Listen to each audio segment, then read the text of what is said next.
So ito, Toyota Wigo.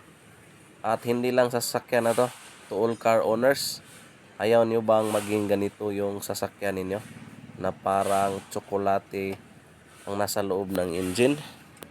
At dito nga ay umpisahan na nating magkuha ng tsokolate para ilagay natin sa slice bread.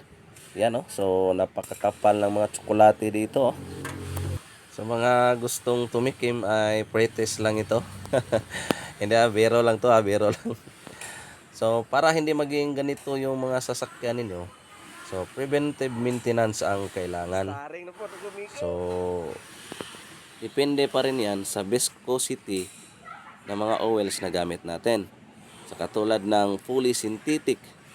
Ang fully synthetic natin ay 0W30, 5W30 at 10W30.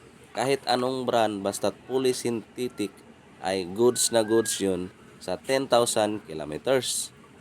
Kung ang iyong gamit naman ay hindi fully synthetic, so bigyan mo lang siya ng 5,000 kilometers. So every 5,000 kilometers, magpa-change oil ka na. Para hindi maging ganito ang inyong mga makina. Kaya to all car owners, PMS ang kailangan para hindi maging ganito ang gastusan. So right, yes sir, and God bless ating lahat mga master.